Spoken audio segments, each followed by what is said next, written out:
Breaking news ಇದುವರೆಗೂ ನೀವು Darshan case ಎಲ್ಲಿಗೆ ಬಂದಿದೆ ಅಂತ ಈಗಾಗಲೇ ತಿಳಿದುಕೊಂಡಿದ್ದೀರಾ. ದರ್ಶನ್ ಅವರಿಗೆ ಇದೀಗ ಜೈಲು ವಾಸ ಶುರುವಾಗಿದೆ.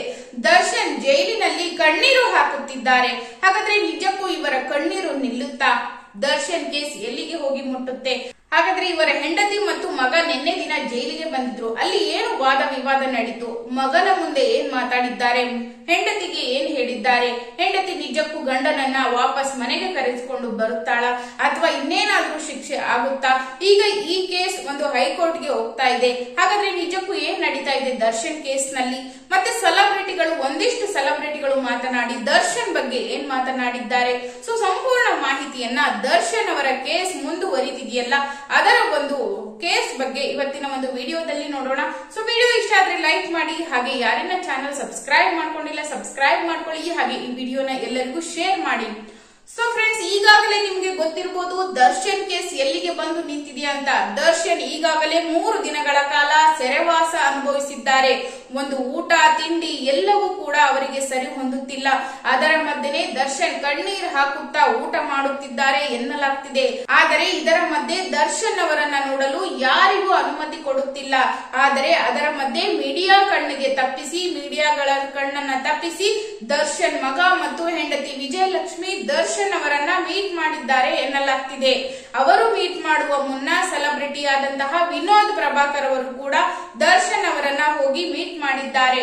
ಸೊ ಅವರು ಮೀಟ್ ಮಾಡಿ ಬಂದು ಏನ್ ಹೇಳಿದ್ದಾರೆ ಅಂದ್ರೆ, ದರ್ಶನ್ ನನ್ನ ಮೊದಲಿಗೆ ಹೋದ ತಕ್ಷಣ ಟೈಗರ್ ಬಾ ಎಂದರು. ಸೊ ನಾನು ನೋಡಿ ಸುಮ್ನೆ ಬಾಸ್ ಅಂತ ನಕ್ಕು ಬಂದೆ ಅಂತ ಹೇಳಿದ್ರು.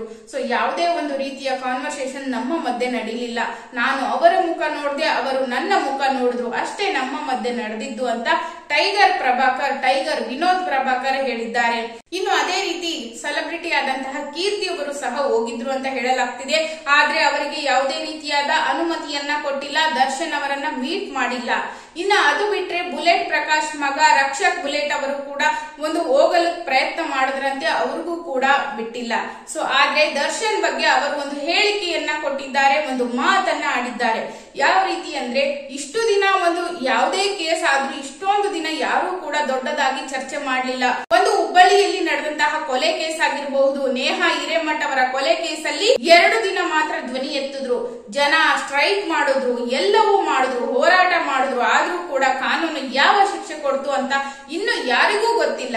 ಆದ್ರೆ ಇದು ಮಾತ್ರ ಯಾಕೆ ಎತ್ತಿದ್ದಾರೆ, ಇಷ್ಟೊಂದು ಯಾಕೆ ಪಬ್ಲಿಸಿಟಿ ಮಾಡ್ತಾ ಇದ್ದಾರೆ? ಯಾಕಂದ್ರೆ ಇದರಲ್ಲಿ ಡಿ ಬಾಸ್ ಇದ್ದಾರೆ ಅಂತ ರಕ್ಷಕ್ ಅವರು ಒಂದು ಹೇಳಿಕೆಯನ್ನ ಕೊಟ್ಟಿದ್ದಾರೆ.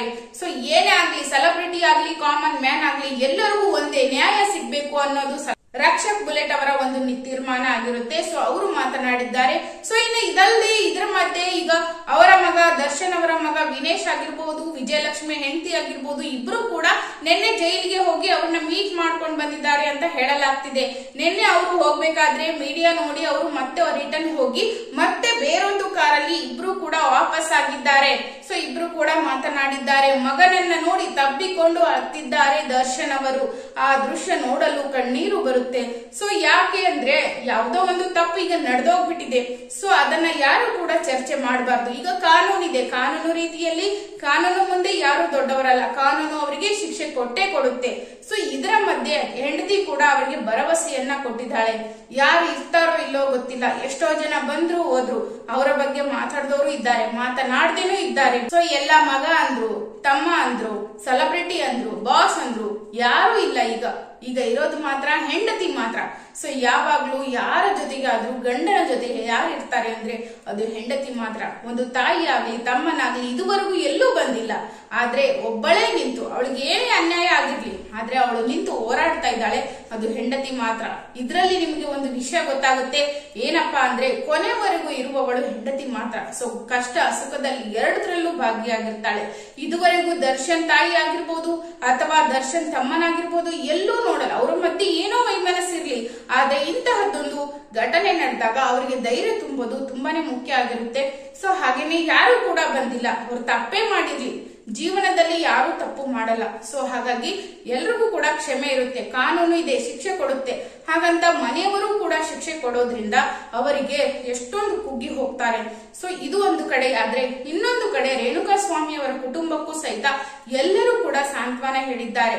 ನಡೆದು ಹೋಗಿದೆ ಘಟನೆ, ಏನೂ ಮಾಡಲು ಆಗೋದಿಲ್ಲ, ಆದ್ರೆ ಮುಂದಿನ ಭವಿಷ್ಯವನ್ನ ಚೆನ್ನಾಗಿ ಇರ್ಲಿ ಅಂತ ಎಲ್ಲರೂ ಕೂಡ ಹಾರೈಸ್ತಾರೆ. ಸೊ ಅದೇ ರೀತಿ ನಿನ್ನೆ ವಿಜಯಲಕ್ಷ್ಮಿ ಕೂಡ ಅವರ ಹೆಂಡತಿ ಅಂದ್ರೆ ದರ್ಶನ್ ಅವರ ಹೆಂಡತಿ ಅವರ ಜೊತೆ ಮಾತನಾಡಿ ಕೋರ್ಟ್ ಬಗ್ಗೆ ಎಲ್ಲ ಚರ್ಚೆಯನ್ನ ಮಾಡಿ ಮುಂದೆ ಒಂದು ಬೇಲ್ ಸಲುವಾಗಿ ಹೋರಾಡೋಣ, ಜಯ ಸಿಗುತ್ತೆ ನೋಡೋಣ ಅಂತ ಇದೆಲ್ಲ ಒಂದು ಮಾತನಾಡಿದ್ದಾರೆ ಅಂತ ಹೇಳಲಾಗ್ತಿದೆ.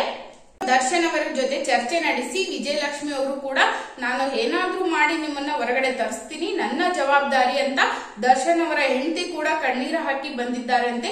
ಸೊ ದರ್ಶನ್ ಅವರು ಕೂಡ ಕುಗ್ಗಿದ್ದಾರೆ ಅಂತ ಹೇಳಲಾಗ್ತಿದೆ. ಯಾಕಂದ್ರೆ ಒಬ್ಬ ಮನುಷ್ಯ ತಪ್ಪು ಮಾಡಿದ್ಮೇಲೆನೆ ಅವ್ರಿಗೆ ಅರಿವಾಗೋದು ನಾನು ಆ ತಪ್ಪು ಮಾಡಬಾರ್ದಿತ್ತು ಅಂತ. ಸೊ ಆ ಅರಿವು ಈಗ ದರ್ಶನ್ಗೆ ಆಗಿದೆ ಅಂತ ಹೇಳಲಾಗ್ತಿದೆ. ಸೊ ಏನೇ ಆಗ್ಲಿ ನ್ಯಾಯದ ಮುಂದೆ ಎಲ್ಲರೂ ತಲೆ ಬಾಗ್ಲೇಬೇಕು. ಮುಂದೆ ಏನ್ ತೀರ್ಮಾನ ಆಗುತ್ತೆ ಕಾದ್ ನೋಡೋಣ. ಹಾಗೇನೆ ಜುಲೈ 14ರವರೆಗೂ ಕೂಡ ದರ್ಶನ್ ಅವರಿಗೆ ಒಂದು ಜೈಲು ವಾಸ ಇದೆ ಅಂತ ಹೇಳಲಾಗ್ತಿದೆ. ಹಾಗೇನೆ ಈ ಕೇಸ್ ಬಗ್ಗೆ ನೀವೇನಂತೀರಾ? ತಪ್ಪದೆ ನಿಮ್ಮ ಅನಿಸಿಕೆಗಳನ್ನ ಕಾಮೆಂಟ್ ಮಾಡಿ. ಹಾಗೆ ಸಿಗ್ತೀನಿ ಮತ್ತೆ ಮುಂದಿನ ಒಂದು ವಿಡಿಯೋದೊಂದಿಗೆ. ಅಲ್ಲಿಯವರೆಗೂ ಎಲ್ಲರಿಗೂ ನಮಸ್ತೆ.